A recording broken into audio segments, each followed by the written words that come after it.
Então é com grande satisfação que eu recebo os dois professores para nos mostrar o que está acontecendo aqui no Hospital de Clínicas. Professor Manuel.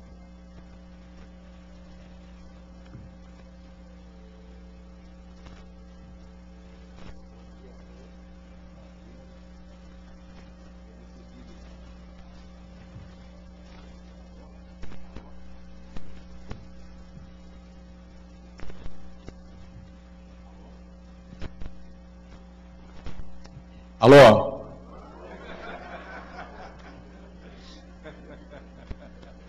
Bom dia a todos, é um prazer ter recebido o convite para mostrar, assim, a cirurgia bariátrica no Hospital de Clínicas. Eu quero fazer um breve histórico da cirurgia bariátrica aqui no Hospital de Clínicas. Há 6 anos eu vinha gestionando para se abrir, para se funcionar um grupo de cirurgia bariátrica. Pela necessidade, no congresso que a gente vai, e mesmo na clínica privada, eu já vinha fazendo muito, e não tinha aqui no Hospital de Clínicas. Então se gestionou e nada de se conseguir. Tinha uma série de critérios que tinham que ser preenchidos, tinha que ser membro titular de cirurgia bariátrica do Colégio Brasileiro de Cirurgia Bariátrica Metabólica, tinha que ter 100 cirurgias, todos esses critérios foram preenchidos, mas não se conseguiu. Aí com o auxílio do professor Amaurílio, ele fez, assim, gestionou bastante, nós tivemos que fazer inclusive audiência pública na Assembleia, até que no final de 2008, até por influência política, o Ministério da Saúde, assim, designou o hospital como centro, assim, de referência em cirurgia, assim, de centro de complexidade em cirurgia bariátrica. Então isso, assim, nos alegra tanto, e nós já estamos há 2 anos, ontem nós completamos o 79º caso operado aqui no hospital, como vocês vão ver, assim, a seguir. Bom, como também tem alunos aqui, assim, através, assim, a classificação, a obesidade se classifica pelo índice de massa corporal, no NIH de 91, a classificação de normal, que vai de 18 até 24,9, sobrepeso de 25 a 29,9, e a obesidade acima de 30. E a obesidade mórbida é caracterizada com um IMC de 35, igual ou maior 35, com comorbidades, e acima de 40, mesmo sem comorbidades. Ou 45,3 quilos, ou seja, 100 libras, acima do peso ideal. Nós não temos essa tabela de peso ideal, isso é uma tabela feita nos Estados Unidos, então a utilização em todo o mundo é pelo índice de massa corporal. Quando se fala de, assim, obesidade, propriamente em obesidade mórbida, sempre se diz assim, mas a obesidade, o paciente obeso é um relaxado, que come muito. Não é bem assim. Então está se descobrindo muitas coisas em relação à doença obesidade, que são fatores que causam e que não é só pela, assim, pela compulsão, ou porque se fosse ansioso. Se fosse assim, todo ansioso ia ser um obeso. Então tem fatores genéticos, tem alterações desses transmissores neuroendócrinos, disfunção de centros hipotalâmicos, hábitos alimentares, compensação de assim, alimentar de problemas psicológicos. Próximo. Então, várias substâncias estão sendo descobertas em termos de ação na obesidade. Desde o estômago, a grelina, que é o indutor o paciente tem necessidade de alimentar mais. Já a leptina é uma substância que dá saciedade para o paciente. E várias outras, como o PYY, que é produzido no intestino. Por que esses pacientes que são obesos têm uma resistência periférica à insulina? Próximo. E o que está se dando muito valor hoje é a predisposição genética. Se sabe que esses pacientes que chegam à obesidade mórbida, eles têm uma ingestão energética para o organismo muito grande e um gasto energético muito pequeno, com consequente exibição de energia, favorecendo o acúmulo de gordura. Então tem uma adipogênese, isso leva ao sobrepeso e leva até a obesidade. Próximo. Outro fator importante nesses pacientes é a síndrome metabólica da obesidade, a síndrome X. Que esses pacientes têm hipertensão arterial, ele tem dislipidemia, tem resistência insulínica periférica, hiperinsulinemia, diabetes mellitus tipo 2 e um aumento de incidência de fenômenos cardiovasculares. Né? E ela está associada a síndrome do ovário policístico, esteatohepatite. A maioria dos pacientes assim, com obesidade mórbida tem esteatohepatite. Então, inclusive até o Jansen falando com o professor Tadeu da patologia, ele disse, olha, vamos começar a biopsiar todos esses pacientes, que nós vamos encontrar assim, já com bastante alterações hepáticas, e o procedimento cirúrgico faz com que isso regrida. E isso ocorre mais na obesidade central. Próximo. Então, quando assim, se avalia esses pacientes, tem que se levar sempre em consideração a obesidade central, que é a andrógena, que tem um alto risco de mortalidade, porque esses pacientes têm síndrome metabólica, pelo esse aumento da pressão intraabdominal.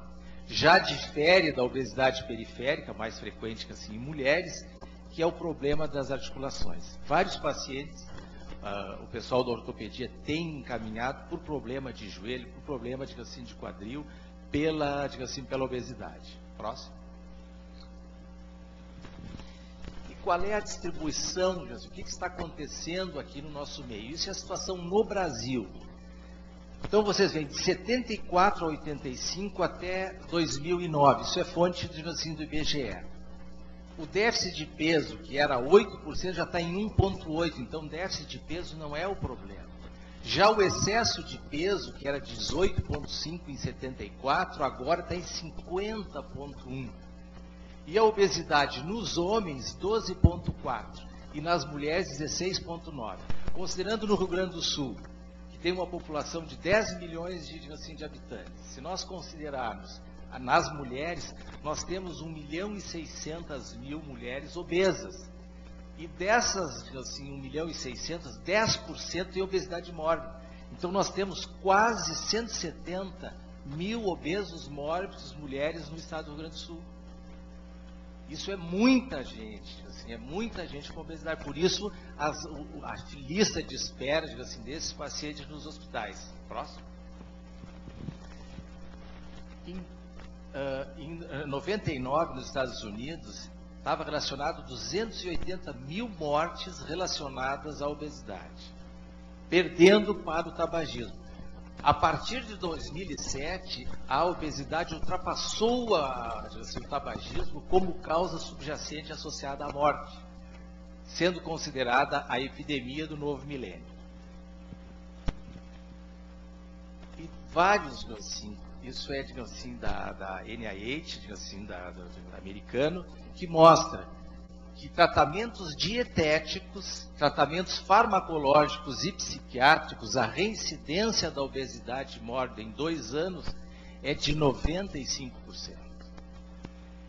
E a cirurgia, quando indicado, é lógico, é o único método comprovado para controle de peso a longo prazo.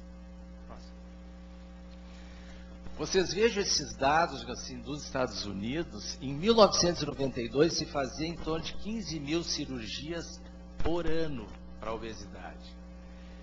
Em 2003, 114.000 cirurgias por ano por obesidade. Se calcula que hoje em dia esteja se fazendo em torno de 150.000 a 180.000 cirurgias por ano. E o aumento dos cirurgiões bariátricos, que em 98 era 258, em 2013 é 1.070.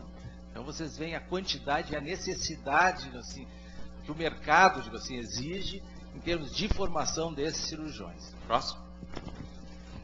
Esses 2 grandes trabalhos nortearam, ainda corroboraram mais com a indicação da cirurgia para esses pacientes. Esse trabalho publicado no England em 2007, um estudo de grupo controle, mostrou 7.900 pacientes, é uma casuística expressiva, que foram levados à cirurgia. E foram pareados com um grupo controle do mesmo número e foram acompanhados por 7 anos, praticamente a mesma idade e a mesma média de IMC. E esse trabalho mostrou uma redução de 40% da mortalidade geral, 56% por doença coronariana, 92% de diabetes e 60% de câncer. E esse outro trabalho, também publicado no New England, daquele grupo SOS, que é, digamos assim, da Suécia, com 2.010 pacientes, com segmento de 10,9 anos, que mostrou uma redução de quase 30% da mortalidade. Isso é muito expressivo. Então, aqui é o consenso do NIH americano para a indicação da cirurgia bariátrica. Então, IMC acima de 40, que é paciente adulto, IMC acima de 40, entre 35 e 40 com comorbidades médicas relatadas, entre 35 e 40 com limitações funcionais devido ao tamanho do corpo ou doenças articulares.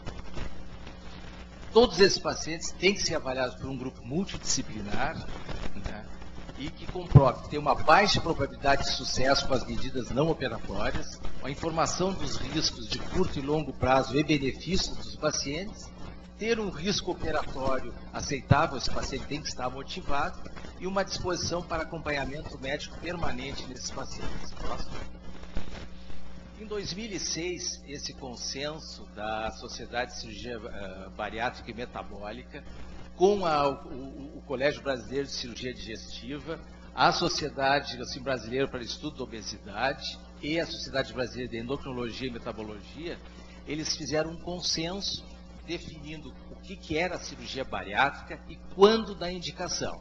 Então, eles definiram que cirurgias bariátricas aceitas seriam conjunto de técnicas cirúrgicas que tivessem respaldo científico, com ou sem uso de prótese, tem alguns procedimentos que pode assim, se usar prótese, destinados à promoção da redução ponderal e ao tratamento de doenças que estão associadas e são agravadas pela obesidade.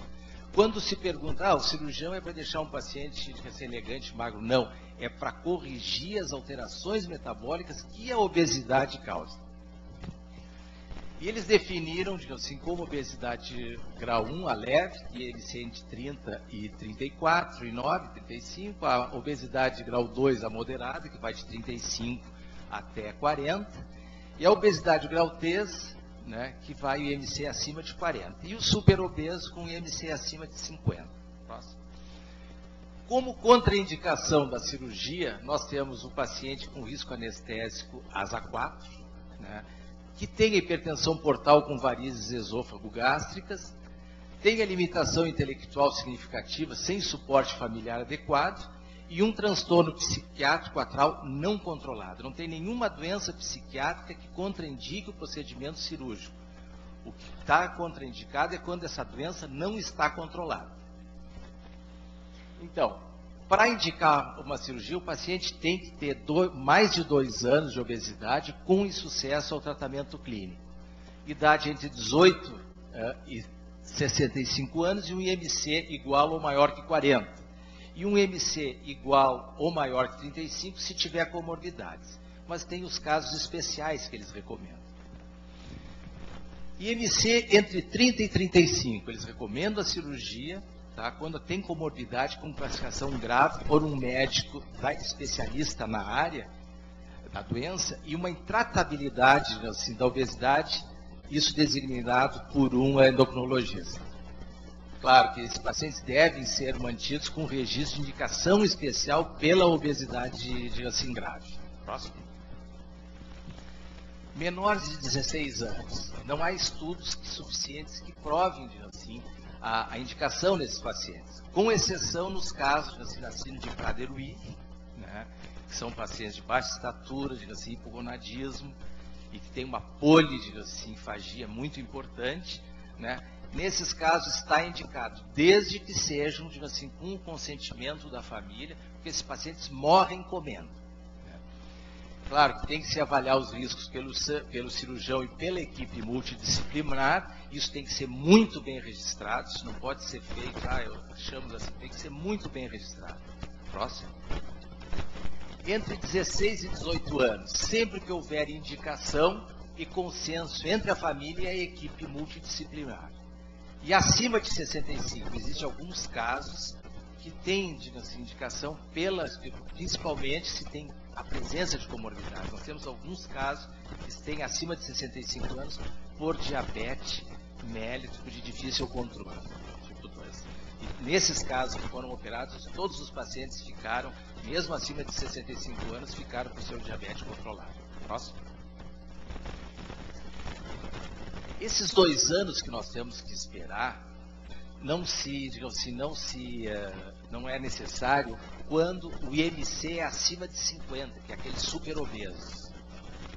Ou quando tem o IMC igual ou acima de 35, se essas doenças, assim, as comorbidades são de evolução muito rápida. Nós estávamos até na segunda-feira conversando lá na cardiologia, que tem assim, vários pacientes com disfunção miocárdica que estão agravadas pela obesidade. Isso é uma coisa que a gente está querendo começar um estudo nesses pacientes. Próximo.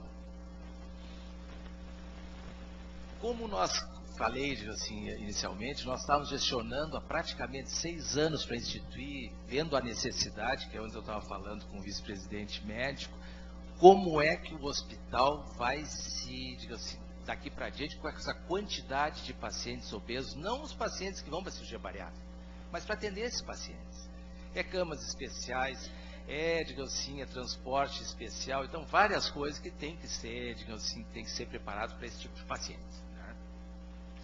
Então, depois de muita luta, foi criado um centro multidisciplinar de cirurgia bariátrica e metabólica do HCPA, que é composto pela cirurgia digestiva, né?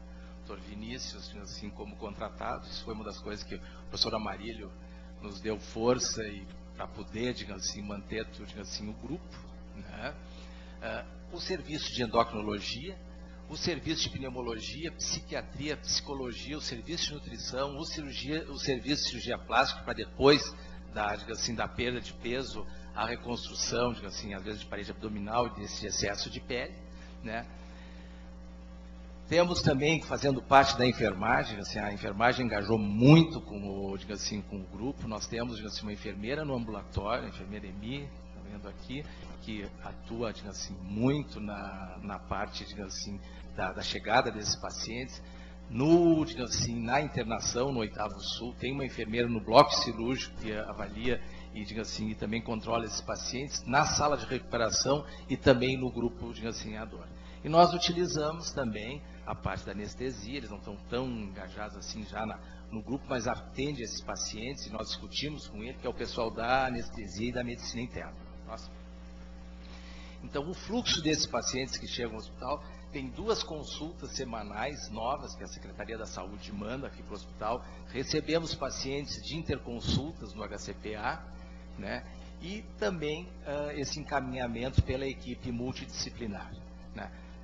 Nós iniciamos agora são esses pacientes que vão ser a cirurgia durante a preparação, estão fazendo exames, eles fazem, todo paciente que vai ser operado, eles precisam passar por 5 reuniões, que são com a cirurgia, onde a gente explica o procedimento cirúrgico, as restrições que eles vão ter, com a endócrino também é feita uma endócrino e pneu também, de todas a preparação e as alterações que esses pacientes vão ter, com a psiquiatria e psicologia, com a enfermagem, inclusive a enfermagem leva um paciente já operado, né?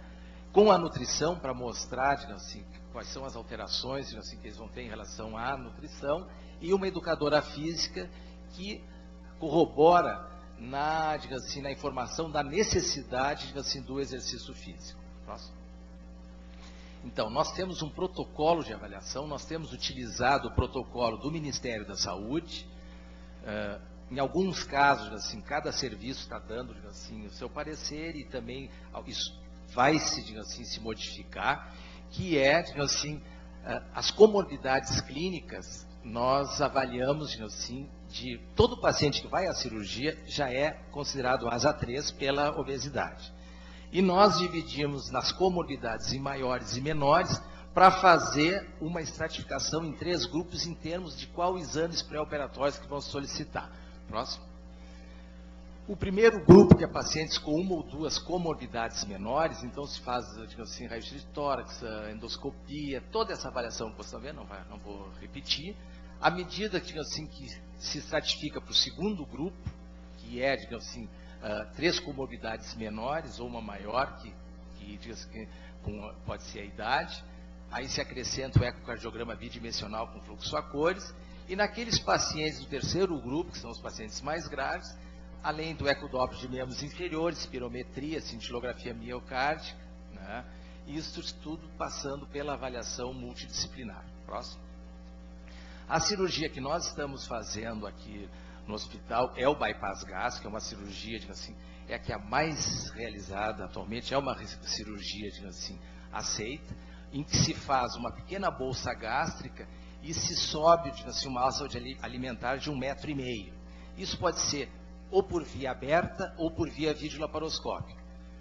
O SUS só paga cirurgia só paga cirurgia aberta, que em torno de stapler se gasta em torno de R$ 2.500. Se for por vídeo, isso chega quase a, digamos assim, R$ 12.000. Nós temos aqui no hospital, nós realizamos 4 desses pacientes porque o laboratório nos propiciou e realmente é uma outra opção, digamos assim, de fazer, acho que no futuro, só que é uma cirurgia bem mais cara. Próximo. Então, é o padrão ouro, ocorre perda de 65% a 75% do excesso de peso, né? Essa perda tem vários trabalhos já mostrando que é uma perda sustentada até 16 anos, né?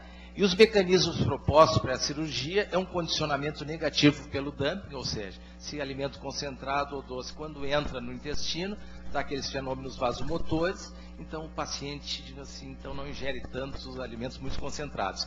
E existe uma boa relação entre a desabsorção e a desnutrição. É uma alça de 1,5 m e depois do TRIDE se calcula 1 m. Próximo.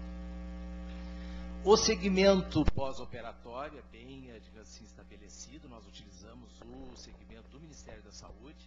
Esses pacientes são operados, eles são vistos com 15 dias, 30 dias, 60 dias, todo com um cronograma das várias especialidades dessa equipe multidisciplinar, com a solicitação de exames. Próximo.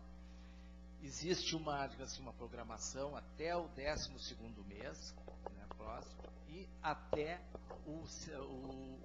digamos assim, com 60 meses, e depois uma revisão anual. Isso é a nossa previsão de avaliação desses pacientes. Próximo. Esse é digamos assim, os nossos primeiros 72 pacientes. Nós, até eu estava falando no início, ontem nós operamos o 79º paciente. Isso pacientes da instituição do SUS. Claro que nós já temos feito muito mais, assim, mesmo aqui no hospital, de pacientes de convênio, mas não entra nesse estudo, né? Vocês vejam, sexo masculino, 10 pacientes, feminino 62, né? Média de idade 36 e 39, feminino, média de peso pré-operatório. Nos homens, 172 quilos, é muito expressivo. Das mulheres, 127 quilos, a média. Nós operamos pacientes, o mais foi 210, né, Vinícius? A média do IMC pré-operatório foi de 55,33 nos homens e 48 nas mulheres. A média de excesso de peso nos homens foi de 94%, quase 100%, e nas mulheres 59%. Qual eram as comorbidades pré-operatórias mais prevalentes? Hipertensão arterial, quase 9%, diabetes médico, 19%, diabetes dores ósseos musculares, 64%,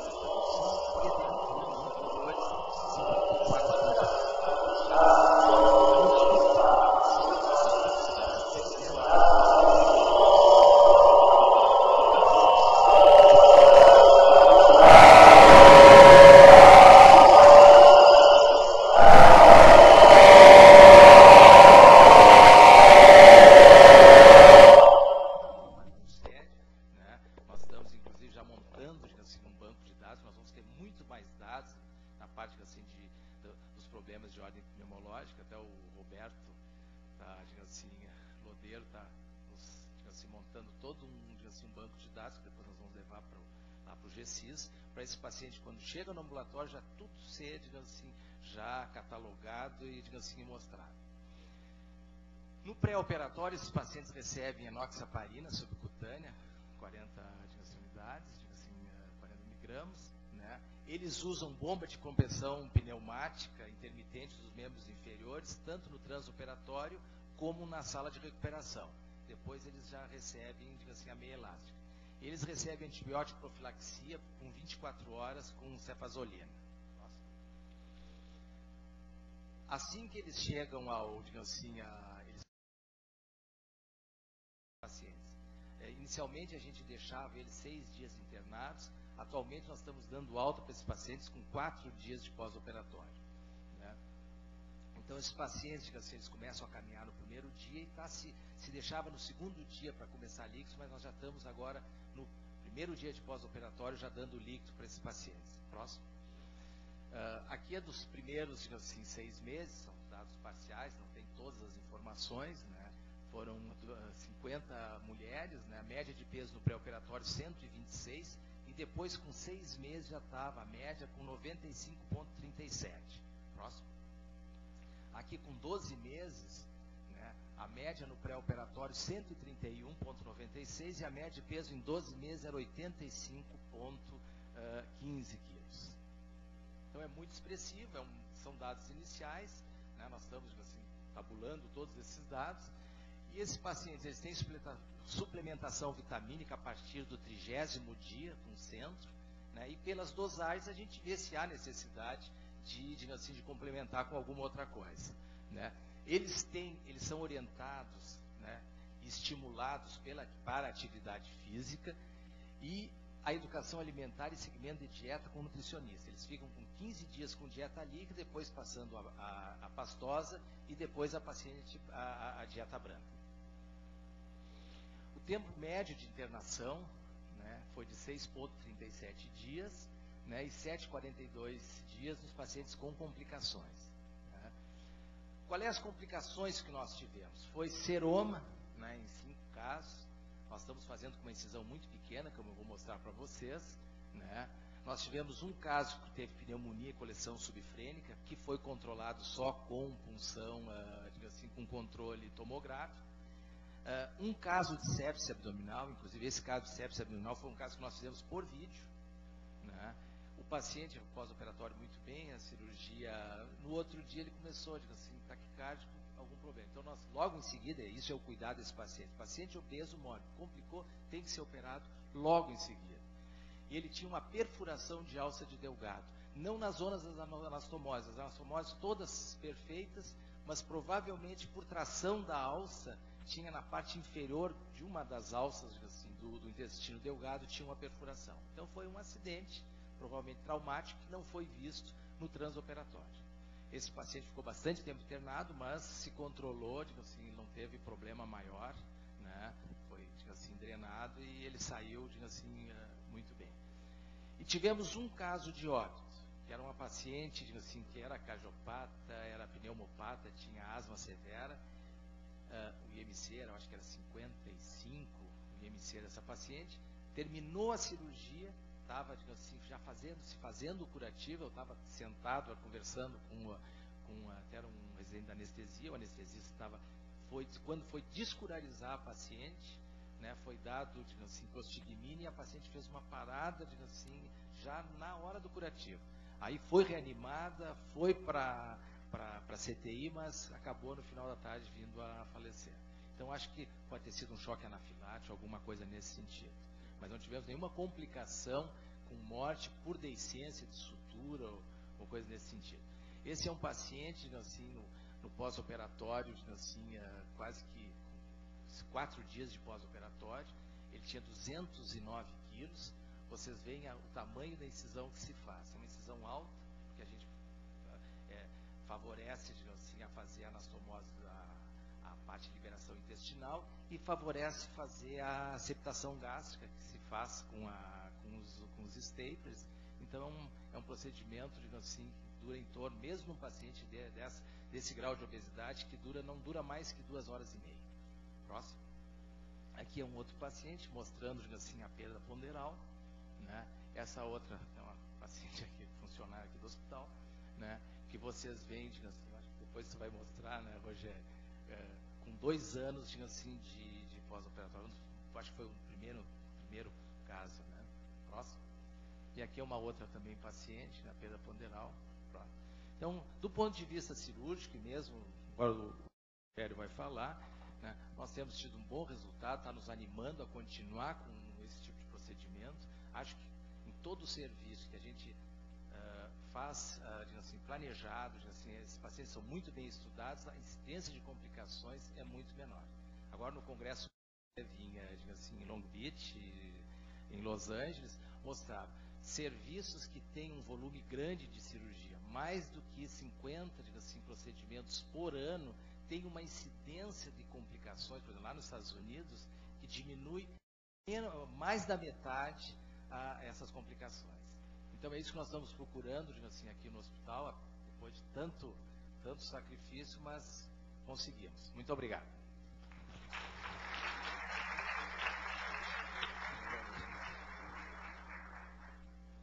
Bom, está muito poderoso. Eu quero agradecer o convite e, como a gente tem 20 minutos, eu vou tentar ser breve dentro do possível. Eu não vou repassar os conceitos que o professor Manuel passou.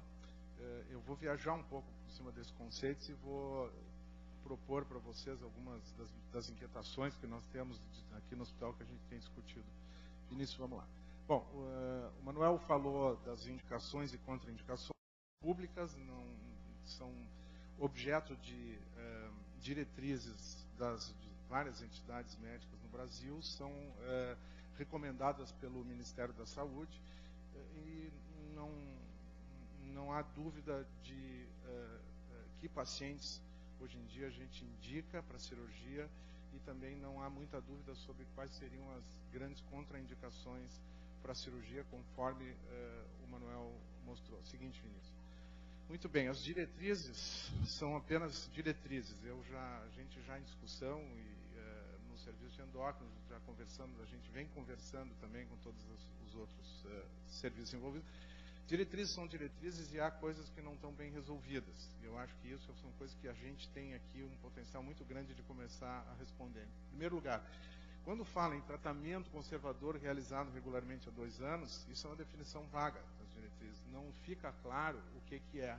Não fala qual é o tempo que o paciente foi exposto a determinadas opções terapêuticas, a qualidade do tratamento, a aderência, a experiência, a expertise da equipe assistente não está caracterizado quando se define tratamento realizado regularmente. Bom, existe uma questão que é a motivação, aceitação e conhecimento do paciente, e o critério para se caracterizar que o paciente está motivado, aceita e conhece, ele não existe. Ele é deixado por conta de quem faz. Então, cada grupo estabelece a sua maneira de ver esse critério, e isso faz com que seja um pouco difícil de comparar a experiência de grupo para grupo em termos de avaliação do paciente. Quando fala em dependência de drogas, fala só das ilícitas e do álcool. Não fala das lícitas, né? Diazepínicos, antidepressivos, analgésicos.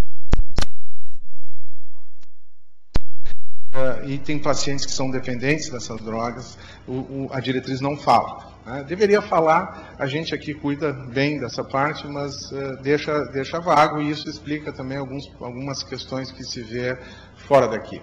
Né? Existem outras adições que fazem com que esse paciente seja um paciente de risco, né? Jogo, cosmético, exercício, procedimentos estéticos, etc., etc. Não existe protocolo sobre como avaliar esse tipo de dependência. E existem vários transtornos que podem prejudicar o prognóstico. E nas diretrizes, eles são superficialmente ou vagamente abordados, a lista está aí, eu não vou ler de novo para vocês, mas principalmente as características e transtornos que passam pelas compulsões e controle de impulso, que são os mais preocupantes para quem vai acompanhar esses pacientes por décadas. Vinícius. Bom, anamnese, exame físico, não tem nada de novo para ninguém, avaliação de saúde mental, isso está na diretriz, próximo. O que as diretrizes, nesses termos, falam em discutir, né, em questão de avaliação do paciente? Em primeiro lugar, as características funcionais de personalidade do candidato, isso nenhuma diretriz discute. Existe debate na literatura científica a respeito disso, mas ninguém se animou a colocar isso em diretriz. Isso parece ser uma questão que tem influência grande no prognóstico do paciente e que deveria ser melhor organizada e eu acho que a gente vai ter condições de, no futuro breve, começar a estruturar essa avaliação. Presença de transtornos alimentares. Transtorno alimentar compromete o prognóstico do paciente dependendo da gravidade do transtorno e do tipo de transtorno. Mas existem transtornos leves, transtornos subclínicos, transtornos difíceis de diagnosticar e que não estão previstos em nenhum protocolo, nenhuma diretriz. A avaliação da capacidade do paciente, a disposição do paciente, a motivação do paciente para mudar, porque tudo se trata de mudar. A palavra mágica para o paciente obeso que vai fazer um tratamento para emagrecer é mudar. Como é que a gente avalia no paciente se ele está disposto a mudar? Porque a cirurgia ela vai funcionar em função da mudança que o paciente vai assumir a partir daquele momento. Ele vai mudar o seu hábito alimentar, ele vai mudar a sua relação com o meio, com o exercício físico. E como que a gente pode prever o quanto que o paciente está disposto a assumir? E a avaliação da capacidade do paciente em assumir as mudanças que são previstas e indicadas para ele depois da cirurgia também não está padronizado, não existe padronização. Bom, a pergunta então é essa, é como avaliar essas coisas. Nós estamos avaliando de forma, aqui no hospital, de uma forma padrão, como recomendado nas diretrizes, e estamos fazendo essas sutilezas que eu acabei de discutir de forma multidisciplinar. A gente senta e discute, a gente está procurando discutir cada caso com todo mundo para se chegar a uma avaliação de consenso na hora de indicar a cirurgia. Bom, existe todo um kit de exames que devem ser feitos e estão preconizados nas diretrizes. Essa lista já foi passada pelo Manuel e é só uma repetição. O seguinte, tem algumas questões a serem levantadas em relação a exames complementares pré-operatórios. Em primeiro lugar, como bom endocrinologista, a gente não pode negar que existem doenças endócrinas que se associam com obesidade. Por exemplo, síndrome de Cushing é uma doença menos rara do que se imaginava. E hoje, quando a gente olha as diretrizes para identificação precoce de síndrome de Cushing, se lê que pacientes obesos, principalmente com obesidade central, se tiverem diabetes tipo 2 e hipertensão, deveriam ser triados para síndrome de Cushing. Então, não há por que a gente excluir o paciente obeso mórbido desse racional. Nenhuma diretriz de obesidade mórbida fala nisso, mas síndrome de Cushing é uma doença que tem um tratamento absolutamente diferente da cirurgia bariátrica, e os pacientes, existem formas subclínicas de Cushing que estão escondidas, entre aspas, entre os pacientes obesos, que deveriam ser identificados. A gente aqui tem feito uma triagem sistemática de pacientes obesos com essas características para a síndrome de Cushing. Os pacientes que, além de obesos, são hipertensos e têm potássio baixo, devem ser exaustivamente estudados, pelo menos para essas duas causas endócrinas, que é Cushing e hiperaldosteronismo primário, que são doenças pouco comuns, mas comprometem a longevidade dos pacientes. Bom, deficiência de vitamina D ocorre em 30% dos pacientes adultos que vão para a cirurgia bariátrica. Isso tem várias séries mostrando, não é pela obesidade, é porque na população a deficiência de vitamina D é altamente frequente, principalmente aqui no Rio Grande do Sul. Nós aqui não temos condições de dosar vitamina D de ambulatório. Isso é um dos problemas que tem que ser avaliados e reavaliados aqui. O método existe, o laboratório é habilitado para fazer, mas por uma questão administrativa só se faz para paciente internado mediante consultoria. Enfim. O consenso não recomenda explicitamente que se dose outras vitaminas, minerais, oligoelementos, mas existem várias recomendações internacionais que indicam que se deva fazer. Deficiência de B12 não é tão rara assim. Pacientes diabéticos tipo 2 obesos que tomam metformina, por exemplo, que é um caso, que é uma situação extremamente frequente desses pacientes, eles frequentemente têm deficiência de B12 induzida pela metformina. Cálcio, proteínas, etc., para avaliar o estado nutricional, a gente tem procurado fazer aqui, embora não esteja em diretriz. Hipotireoidismo é uma doença muito frequente, principalmente acima dos 35 anos, principalmente em mulheres. É tão frequente que aos 65 anos, talvez 1 de cada 5 indivíduos tenha alguma forma de hipotireoidismo subclínico. Então, nós entendemos que esses pacientes sistematicamente têm que ser triados e tratados antes de prosseguir com a avaliação. Nós já identificamos 2 ou 3 casos aqui de pacientes que chegaram para nós com hipotireoidismo e aguardamos a compensação do hipotireoidismo antes de passar para a etapa seguinte da avaliação. Irregularidade menstrual em mulher obesa não justifica excluir a avaliação hormonal e funcional. Isso é um preconceito que tem sido visto em muitos centros. Aqui não é, a gente nunca deixa de avaliar. E uma preocupação em termos de demora e custos é que em obesos a gente sabe que a glicemia de jejum nem sempre exclui diabetes. Tem pacientes diabéticos tipo 2 muito obesos que mantêm uma glicemia de jejum absolutamente normal às custas de um aumento da produção de insulina. Eles são resistentes, mas não são tão insulinopênicos assim, eles frequentemente são hiperinsulinêmicos. Nesses pacientes, a glicemia de jejum não é diagnóstico. Então, idealmente, se deve fazer o teste de tolerância à glicose para todos os pacientes, e é o que nós temos procurado fazer. Aqui tem uma lista de várias situações que levam à obesidade secundária, e a gente tem que avaliar de alguma forma, né? Isso o Manuel mais ou menos sugeriu antes. Formas genéticas, doenças hipotalâmicas, doenças, tumores produtores de vários tipos de hormônio, essas coisas têm que passar pela cabeça de quem avalia o paciente para que a gente possa olhar para esse paciente antes de apontar para um único caminho de tratamento. É difícil a gente errar qualquer diagnóstico desses, porque são doenças com uma história característica, com uma sintomatologia típica, mas esse rol de problemas tem que estar sempre à vista do médico assistente para que não esqueça de indicar uma investigação ou tratamento. Hoje está se falando muito em medicamentos e associação da obesidade com medicamentos, e a gente sabe que existem vários medicamentos de uso corrente que, se não provocam obesidade, dificultam a perda de peso. A segunda coluna faz a lista desses medicamentos que estão associados com ganho de peso. E a coluna mais da direita de vocês são as alternativas que se poderia usar para modificar isso. Claro que isso são coisas que têm que ser individualizadas, mas o clínico que está atendendo esses pacientes obesos muito graves, ele pode intervir no sentido de mudar algumas medicações que dificultam a perda de peso para ajudar esse paciente, não só na fase de avaliação para a cirurgia, mas também até no pós-operatório, porque esse paciente ainda vai continuar precisando de muito remédio por alguns meses. Depois, o que parece que acontece é que a gente vai tirando remédios gradativamente. Tem muita gente que tomava, como eu digo, uma cesta básica de medicamentos quando chega aqui no hospital de clínicas e um ano depois, no máximo, está tomando um paracetamol porque ainda tem uma dorzinha no joelho. Seguinte. Muito bem. Fumantes têm que parar de fumar pelo menos 8 meses antes da cirurgia. Quem ajuda o paciente a parar? A gente tem médicos aqui que têm experiência nisso, enfermeiros. Nós não temos uma estrutura formal, vamos dizer, para atender pacientes tabagistas de alto risco. Isso é uma coisa que ainda tem que ser desenvolvida. Felizmente, hoje, menos pacientes desses nossos obesos fumam do que se imaginava. Eu acho que nós não levantamos isso ainda, mas a impressão que eu tenho desses nossos 80 é que tem menos fumante nesse grupo do que na população em geral.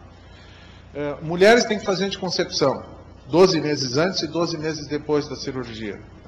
Não tem nenhum estudo muito sólido debatendo qual o melhor método anticoncepcional, se o anticoncepcional oral tem algum risco adicional pelas questões de fenômenos tromboembólicos ou não, fenômenos metabólicos. Nunca se estudou isso adequadamente em obesos mórbidos, mas tem sido o método de escolha sujeito a interrogações. Pacientes com vários transtornos psiquiátricos, principalmente aduções, compulsões, transtornos, depressão, etc., teriam que ser tratados já antes da cirurgia. Começar o manejo disso meses ou anos antes, e para isso se demanda uma estrutura que precisa ainda ser criada. A gente ainda não tem condições de dar atendimento para tanta gente de uma forma tão sistemática. Isso nas diretrizes é uma coisa um pouco esquecida, infelizmente, e mesmo o Ministério da Saúde, quando criou a legislação que faz as recomendações para a cirurgia bariátrica, esqueceu de colocar o atendimento dessas questões. Ele colocou a avaliação, mas não o atendimento. Nós frequentemente identificamos pacientes com transtornos psiquiátricos significativos. Numa avaliação preliminar, nós já temos 30% a 40% de pacientes com transtornos alimentares, e nós temos uma porcentagem muito alta de indivíduos que foram ou são vítimas de vários tipos de abuso, abuso sexual, abuso físico, moral, enfim, e que não estão sendo atendidos para isso. Chegam aqui sem jamais ter sido visto essas questões, e que a gente vai ter que montar provavelmente uma estrutura para ajudar a resolver, ou pelo menos apoiar esses problemas. Bom, as complicações clínicas são várias, existem algumas complicações tardias descritas recentemente, mas felizmente todas essas complicações são muito raras. Existe relato de reganho de peso, e quando ocorre depois de 5 anos da cirurgia, o platô é atingido a partir de 10 anos. Não há nenhuma consistência em afirmar que os pacientes podem recidivar. Eles não recidivam, eles podem ter algum reganho de peso, muda às vezes de categoria de índice de massa, mas não voltam a ficar obesos, e certamente não voltam a ficar obesos graves como eram no início do tratamento. Seguinte. Bom, a rotina, o Dr. Manuel já falou, pode avançar, Vinícius. A gente tem que principalmente focar na melhora das comorbidades. Eu acho que isso é a coisa mais importante, acompanhar o paciente, fazer ajustes de medicações, até o ponto de se provavelmente descartar e dar alta de alguns diagnósticos prévios desse paciente. E uma mensagem que a gente nunca deixa de ser: mulheres que fazem cirurgia bariátrica perdem peso muito rápido, muitas delas entram em amenorreia pela perda de peso rápida, mas algumas engravidam no processo. Então a amenorreia não é amenorreia por perda de peso, é gestação. A gente orienta as pacientes que não tentem engravidar antes de 12 meses da alta hospitalar para a cirurgia. Mas a natureza humana tem caminhos que são só seus, e tem pacientes que engravidam. Então a gente leva em consideração que qualquer paciente que venha com um atraso menstrual ou com amenorreia, a gente pede um HCG pelo menos para descartar uma gestação. Seguinte. Bom, vômitos, dumping são coisas que acontecem. Depressão no pós-operatório, a gente tem que estar muito atento para isso. Os pacientes frequentemente desenvolvem algum grau de depressão. Há uma mudança muito rápida na imagem corporal. Existe uma mudança muito drástica na relação do paciente com a comida, na relação do paciente com a vida. E em alguns pacientes isso leva à depressão. E a avaliação laboratorial já foi falado. Seguinte. A suplementação nutricional é basicamente vitaminas, e a gente tem uma tranquilidade muito grande aqui. A gente tem um grupo de nutricionistas maravilhosos que nos acompanham e que nos ajudam nisso. As questões, assim, há questões mal discutidas, né? Quem integra as avaliações dos pacientes? O sistema, assim, a rotina ainda não tem um gerente clínico. A figura do gerente clínico é uma figura desejável em novos processos assistenciais. Nós todos somos o gerente clínico, por enquanto, todos os médicos que estão atendendo esse paciente, mas eventualmente nós vamos ter que identificar que especialista, ou que serviço, ou que profissional seria o gerente clínico, quem assume o caso e ajuda a fazer a integração e o acompanhamento. O paciente vem ao hospital para ser operado ou para tratar a obesidade? Isso é uma pergunta que a gente não para de fazer. O Manuel e eu sempre nos fazemos essa pergunta. Nós, infelizmente, a maneira como o nosso sistema de saúde viu a questão da obesidade mórbida foi assim: os hospitais de referência são hospitais para operar. Essa é a visão do Ministério da Saúde. Avaliar preliminarmente na periferia, avaliar a avaliação final num hospital, mas, enfim, para operar. Existe então um viés de entrada nesse nosso programa, que deveria ser um programa para atender obesos, e ele está sendo um programa para cirurgia. Os pacientes chegam com uma indicação de cirurgia, eles vêm encaminhados de vários lugares do estado e até fora do estado, mas não tem sido raro a gente não conseguir enquadrar o paciente nas diretrizes para indicar a cirurgia. Então existe uma questão séria da qualidade da indicação de cirurgia, da propriedade da indicação de cirurgia, e que cria um problema adicional para o paciente, porque o paciente vem com uma expectativa, quando ele bate a porta do hospital de clínicas, ele já tem uma expectativa de que aqui é a solução do problema dele, a cirurgia bariátrica, ele vai fazer a cirurgia, ele vai ter seu problema resolvido. Isso não é verdade. E nós, no nosso dia a dia, nós temos que lidar com essa falsa expectativa. Ela é frequente.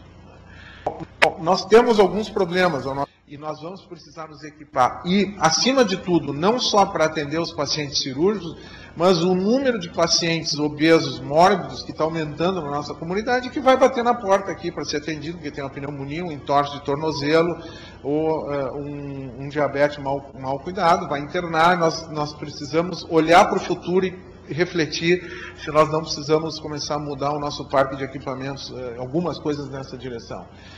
As equipes assistenciais ainda estão um pouco treinadas para manejar esses pacientes. Quando eu falo equipes assistenciais, eu falo o nosso universo, não falo o grupo que atende esses pacientes. A gente precisa socializar mais, divulgar mais, ampliar mais a base de conhecimento para que mais gente possa ajudar a atender os pacientes. Nós entendemos que vai ter cada vez mais paciente gravemente obeso aqui, não para operar, mas para ser atendido. E a grande preocupação é que a demanda para a cirurgia bariátrica é muito maior que a oferta.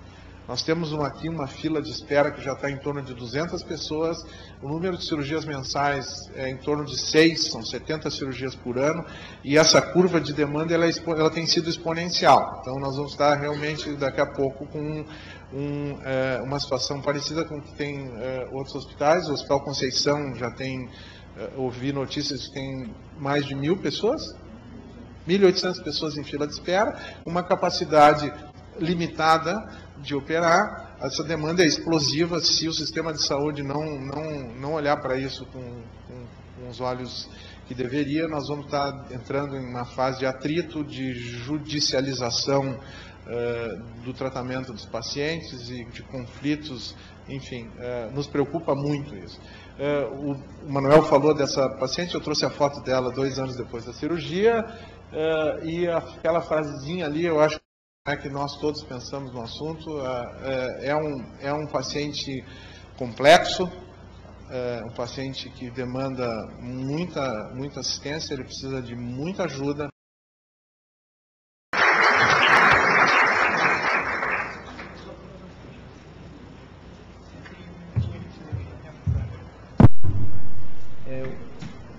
Bom dia a todos. Bom dia a todos. Eu substituo aqui o professor Sérgio, que está recebendo uma delegação aí de médicos do exterior e começava agora ao meio-dia. Queria, antes de mais nada, parabenizar o professor Manuel, o professor Rogério pela experiência, pelo programa aqui apresentado, e também estender essas congratulações aos demais membros da equipe multiprofissional envolvida aí no programa todo, como foi mencionado. Queria dizer que a gente entendeu de uma maneira muito objetiva, como vice-presidência médica, do tamanho do desafio, no sentido de estamos completando um ano, os resultados são muito importantes, só que nós precisamos avançar do ponto de vista da infraestrutura, da capacidade instalada e efetivamente institucionalizar o atendimento, o programa do atendimento à obesidade mórbida, que inclui a cirurgia bariátrica, exatamente nos termos em que foi colocado. Acho que talvez esse seja o nosso desafio, do ponto de vista da vice-presidência médica, do ponto de vista do grupo de enfermagem. Quero, de antemão, aqui firmar o compromisso para que a gente possa ir nessa direção. E queria abrir, nós ainda temos uns minutinhos aí, extras, para intervenções da plateia. Se os demais membros da equipe multiprofissional envolvida no atendimento ao paciente com obesidade mórbida tiverem interesse aí de se manifestar, por favor. Obrigado. Eu tinha uma colocação a fazer. Primeiro, parabenizar, foi muito bacana o que foi apresentado, mas eu acho que uma coisa que o Rogério falou, eu acho bem importante. Como é que foi colocado isso no Ministério da Saúde? Como um hospital, como um lugar acessado à cirurgia, e não que se atende toda a obesidade. Do meu ponto de vista, eu acho que foi até sábio essa colocação, que a gente sabe que esse problema é muito transcendente e muito importante e grande na sua dimensão, tanto que a gente fez publicado no estudo, calculou que a capacidade fiscal do Brasil não dá conta de mais de 0,8% dos governos econômicos para fazer cirurgia hoje. Então, até que a gente consiga transformar a obesidade mórbida numa doença só cirúrgica, vai ser uma dúvida. É impossível que os hospitais deem conta do tratamento todo da obesidade. Talvez seja mais adequado que eles se concentrem mesmo na cirurgia e o tratamento seja distribuído no sistema de saúde e não no serviço que trata a obesidade mórbida. Eu acho que muitas coisas que foram colocadas aqui, como por exemplo o controle do tabagismo, várias partes desse atendimento clínico médico que é longo, deveria ser feito em serviços secundários, principalmente em geração primária. Por exemplo, grupos para controle de tabagismo existem na maioria dos postos hoje. Existe um empenho do Ministério da Saúde. Eu acho que muito importante seria que o serviço de obesidade mórbida começasse a trabalhar com o serviço de atenção primária, na medida em que parte dessa avaliação, parte desse tratamento, podia ser feito em alguns postos. Não que todos os postos devem fazer isso, mas acho que muitos poderiam fazer parte desse pool de pessoas que estão atendendo. Em outros países baseados na atenção primária, é assim que se procede, com o valor das cirurgias complexas, de transplante. Então, eu estou colocando isso já, professor da atenção primária. Não, eu acho muito importante isso colocar-se, porque não existe, assim, não existe um serviço só de cirurgia bariátrica. A cirurgia bariátrica é um dos aspectos do tratamento. Mas isso que tu colocaste, né, é um fenômeno mundial. Eu, no congresso inteiro, ano passado, assim, em Paris, eu estava sentado lá num casal de cirurgiões da Espanha, lá a espera é 2 anos. E também se fala a mesma coisa, como esses pacientes são tratados depois, assim, e antes, assim, toda essa avaliação. Nos Estados Unidos também a espera é muito grande. Então isso que está acontecendo aqui conosco não é um fenômeno só no Brasil, é mundial, porque é muitos pacientes. E isso seria uma das maneiras de desafogar esse tipo de atendimento. Agora, nós temos que começar, nós temos que fazer, porque esses pacientes estão morrendo. Vocês não veem pacientes obesos mórbidos com mais idade, porque eles morreram antes. Esses pacientes morrem com 25 anos, com 30 anos. Então, foi uma das coisas aqui no hospital, eu estava brigando, nós temos que trazer a cirurgia bariátrica para cá, porque esses pacientes estão morrendo. Nossos pacientes hipertensos ali no ambulatório, 14% têm obesidade mórbida hoje.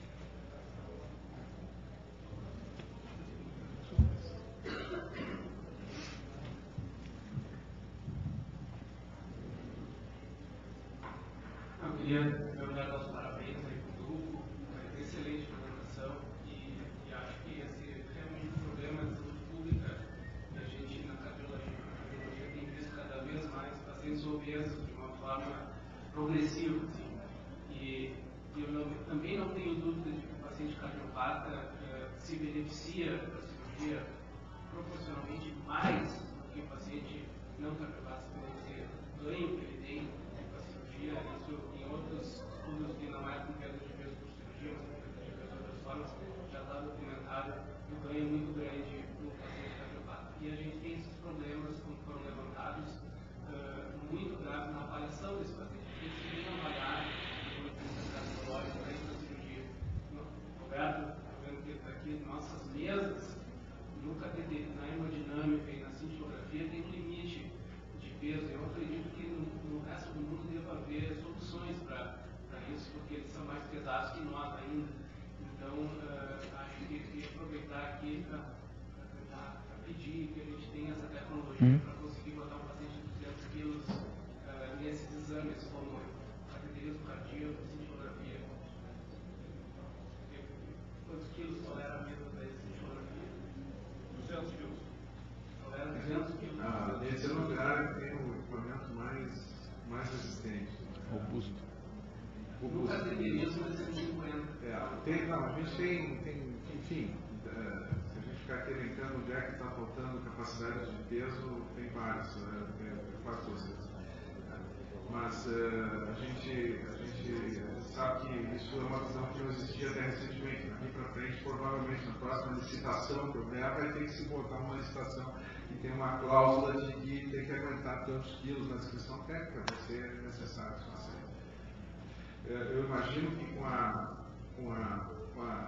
incidência crescente, exponencial de obesidade no Brasil, do jeito que está, nós vamos começar a precisar de raio-x de tórax, de abdômen, com coisas prosaicas do dia a dia para pacientes muito obesos. E nós vamos ter que incorporar isso no parque guindastes para as unidades de internação, camas especiais. Isso fatalmente vai acontecer. Nós não sabemos quando, mas vai acontecer, vai. Porque nós não vamos resolver a epidemia. É uma epidemia que não tem sinais de arrefecer nos próximos anos. Aqui no Brasil a coisa está ficando realmente preocupante. A tal ponto, Cristina, que eu acho que falta, na verdade, não só falta tecnologia e técnica para atender esses indivíduos. Não se sabe o que fazer. O tratamento, qualquer outro tratamento que tenha obesidade mórbida, que não seja cirurgia, não funciona. A gente sabe disso. Infelizmente, eu como clínico me sinto o maior fracassado do planeta e está entregando para o cirurgião quando vê um problema de uma doença que tem o CID-E. Vocês não esqueçam que a obesidade é CID-E 60 e qualquer coisa, ou seja, doenças endócrinas. E o endocrinologista está entregando para o cirurgião curar uma doença endócrina. Felizmente eles fazem isso muito bem. Mas é uma situação assim, a gente imaginar que não existe alternativa praticamente de tratamento com esse resultado, um problema que está atingindo proporções epidêmicas. E segundo, a gente, para manejar esses pacientes, isso demanda não só que haja condições de atender clinicamente, mas tem que ter equipes treinadas, elas têm que ser multidisciplinares. Então, em algumas unidades de saúde, Cristina, eu reconheço que há uma possibilidade de fazer isso, mas no universo que a gente vive aqui no Rio Grande do Sul, a experiência que a gente tem de receber pacientes vindo de unidades de saúde muito mal avaliados, muito mal atendidos, é um negócio complicado. Eu acho que isso vai ter que mudar. Eu não sei como fazer isso, porque eu não sou político, não sei como é que se faz isso. Alguém vai ter que fazer essa interface para oferecer para a população. Nós estamos falando de números enormes de pessoas doentes que estão jogadas ao léu. Respondendo a outra pergunta, o hospital não foi destinado para o Ministério da Saúde, é uma portaria que normatiza. Nós tivemos que nos adequar à portaria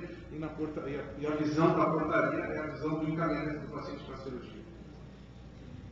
Essa necessidade assim, da cirurgia, eu até quero assim, indicar a todos, quem não conhece, está presente aqui nessa sessão, o Dr. Nelson Maia, que foi um dos lutadores, acho que um dos primeiros aqui no ensino Estado, a trabalho de Sua Conceição, que viu essa necessidade, viu o sofrimento desses pacientes e iniciou a cirurgia bariátrica no Hospital Conceição.